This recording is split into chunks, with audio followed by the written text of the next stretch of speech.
Oui, bonjour, c'est Madame Dalal à l'appareil. J'ai une petite question à vous poser.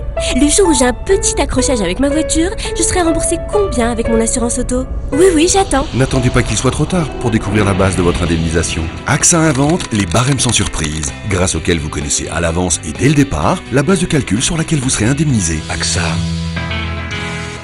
Réinventons l'assurance et l'épargne. Bonsoir et bienvenue dans le journal de l'économie de ce lundi 25 mars sur Chouf TV.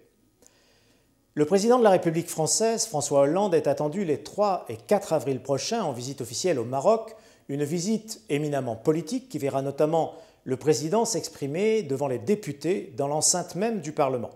Mais cette visite aura également un caractère hautement économique, tant les relations d'affaires entre les deux pays sont étroites.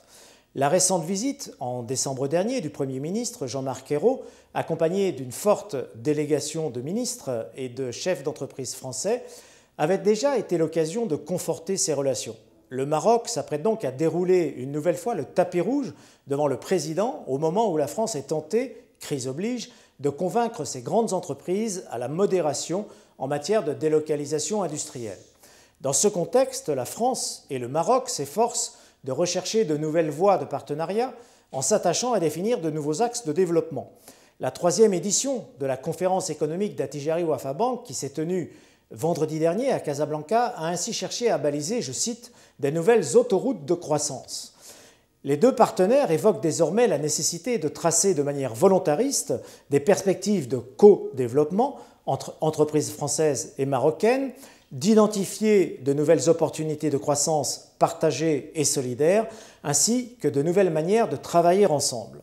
Pour Mohamed Kettani, le président d'Attijari Wafa Bank, par ailleurs coprésident des chefs d'entreprise France-Maroc, comme pour l'ambassadeur de France au Maroc, Charles Friss, la France et le Maroc doivent franchir un nouveau palier dans leurs relations économiques.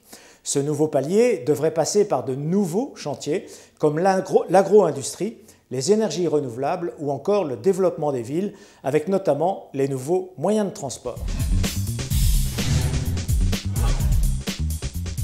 La CGI et Meditel innovent à Casa Greentown. Les deux filiales de la CDG ont signé en fin de semaine dernière une convention pour l'installation et la gestion par l'opérateur téléphonique des infrastructures télécom du projet Casa Greentown. Une première au Maroc qui devrait permettre à cette ville nouvelle de disposer des technologies de dernière génération en matière de services, allant, grâce à la fibre optique et à un réseau de capteurs sans fil, de l'Internet à très haut débit sécurisé à la vidéo résidentielle, des services en ligne à l'audio-messagerie téléphonique.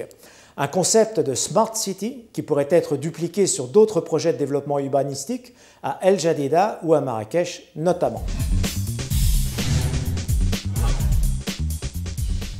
Jetalu Maroc s'implante en Algérie. Le spécialiste de l'aménagement de façade et d'architecture transparente, Jetalu Maroc, poursuit son développement en dépit d'une conjoncture maussade. Un développement qui s'est récemment concrétisé par la création de 3 filiales et l'acquisition d'une entreprise française spécialiste de menuiserie aluminium. Avec ces 3 nouvelles filiales, Jet Energy, MeWood et Jet Prim, Jetalu entend accompagner le développement des projets lancés par le Maroc dans le domaine des énergies renouvelables, offrir de nouvelles prestations dans le domaine de l'utilisation du bois et devenir un acteur prépondérant dans le secteur immobilier. Jetalu Maroc s'implante par ailleurs dans des zones stratégiques à fort potentiel de croissance, en France par l'acquisition de l'entreprise Leblanc SAS en janvier dernier, et en Afrique par le renforcement de son positionnement avec la création en cours de Jetalu Algérie ou encore avec la réalisation d'un projet en Guinée équatoriale. L'entreprise, dont le chiffre d'affaires s'est élevé à 375 millions de dirhams l'an passé, dispose actuellement d'un carnet de commandes de plus de 1,3 milliard de dirhams. HPS, que préside M. Orani, en net rebond en 2012.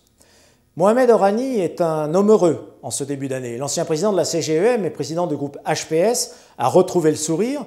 Le spécialiste des solutions de paiement électronique, qui avait enregistré un résultat part du groupe négatif en 2011 à hauteur de 47,5 millions de dirhams, retrouve le chemin de la croissance avec un résultat net de plus de 18 millions de dirhams en 2012. Les produits d'exploitation progressent quant à eux de plus de 12% à 281,6 millions de dirhams. Présent principalement en Europe, au Moyen-Orient, en Afrique, HPS touche là les dividendes d'une politique drastique de consolidation de ses réalisations.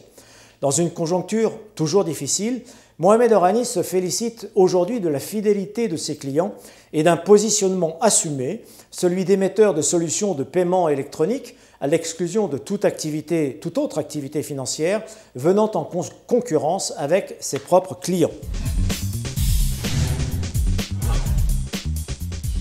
Le Maroc s'apprête à entrer dans le capital de la banque BOAD. Au Mali, le ministre de l'Économie et des Finances, qui assure la présidence du Conseil des ministres de l'Union économique et monétaire de l'Afrique de l'Ouest, vient d'annoncer l'entrée prochaine du Maroc au capital de la Banque ouest-africaine de développement, la BOAD. Une annonce qui intervient au moment même où le roi Mohamed VI achève sa visite en Afrique subsaharienne. La Banque ouest-africaine de développement compte également parmi ses autres actionnaires, la Banque africaine de développement, la BAD, la Banque européenne d'investissement, la BEI, la France, la Belgique, l'Allemagne et l'Inde, ainsi que la Chine.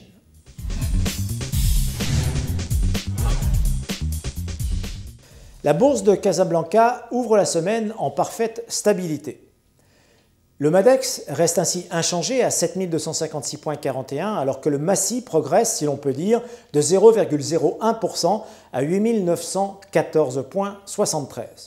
À la hausse, on relève les bonnes performances de HPS, que l'on vient récemment d'évoquer, à plus 6% à 266,05 dirhams et de Ekdom à plus 5,81% à 1749 dirhams. Mauvaise journée, en revanche, pour Rebab Company, qui termine en baisse de 5,75% à 222 dirhams, et pour Microdata, en recul de 5,19% à 115 dirhams. Bonsoir et à demain à 18 h pour un nouveau journal de l'économie sur Chouf TV.